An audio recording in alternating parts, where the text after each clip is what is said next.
Hello everybody, welcome to our channel Our Health and Wellness. So today we are going to discuss about the sun, moon and the stars.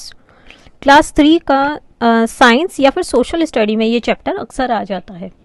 तो हम अगर sky की तरफ देखते हैं तो हम सन देखेंगे, मून देखेंगे या फिर बहुत सारे तारे भी देखते हैं। और अर्थ और सारे ही नेचुरल बॉडीज़ जो हम आसपास देखते हैं जैसे सन, मून, स्टार्स, इन सबको हम हेवनली बॉडीज़ कहते हैं। ये स्पेस में जगह जगह फैला हुआ है और स्पेस और उसके अंदर जो भी है उसको हम यूनिवर्स कहते हैं। सन, स्टार्स, मून, अर्थ और हम सभी यूनिवर्स का एक पार्ट हैं। नेक्स्ट आ जाता है आपके स्टार्स और गैलेक्सीज। स्टार क्या होता है? स्टार होता है एक huge ball of hot glowing gases.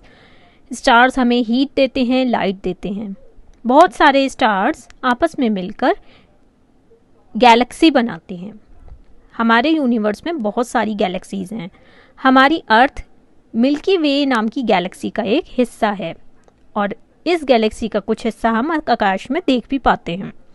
जब रात में जब बादल नहीं होते हैं तो हम देखेंगे स्काई में काफ़ी क्लियरली हमें हेवनली बॉडीज़ दिख जाती हैं।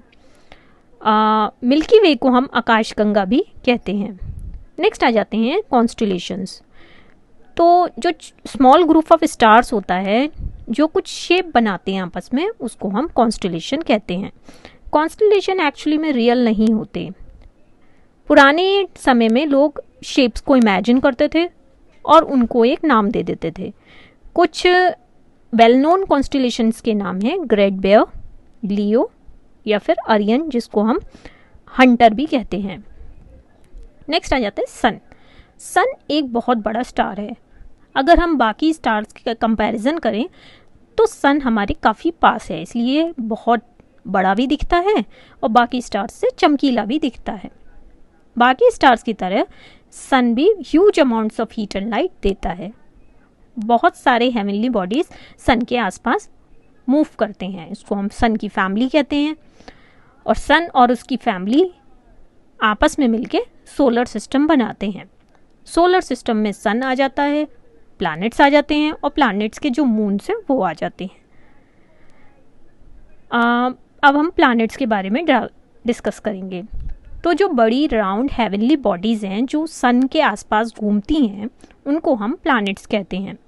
हर प्लैनेट एक फिक्स्ड पाथ में, मतलब एक फिक्स्ड रास्ता है जिसमें वो मूव करता है सन के आसपास, उसको हम ऑर्बिट कहते हैं।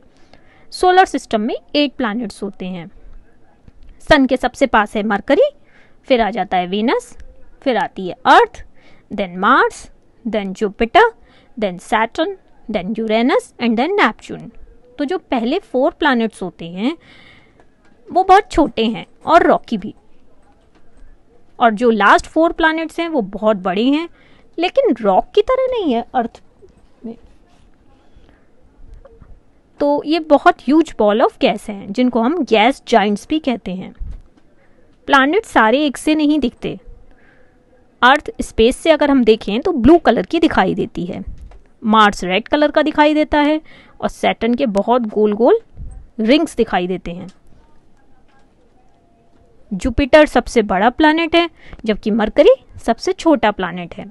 हमारा अर्थ तो एक स्पेशल प्लैनेट है। यही एक अकेला प्लैनेट है जिसमें लिविंग इंडिविजुअल्स रहते हैं, जिसमें लाइफ एग्जिस्ट करती है।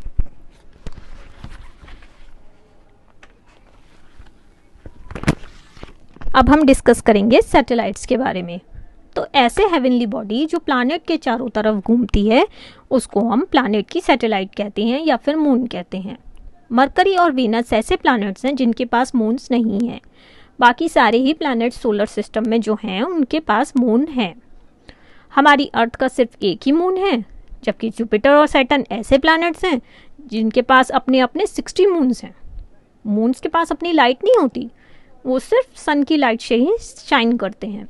हमारा मून अर्थ से बहुत छोटा है, बड़ा इसलिए दिखाई देता है क्योंकि बाकी हेवनली बॉडीज़ के कंपैरिजन में ये काफ़ी पास है। लाइफ में मून पर कोई लाइफ एग्जिस्ट नहीं करती। ये रॉकी है जिसमें ना ही हवा है और ना ही पानी। So that's all for the day. Thank you so much.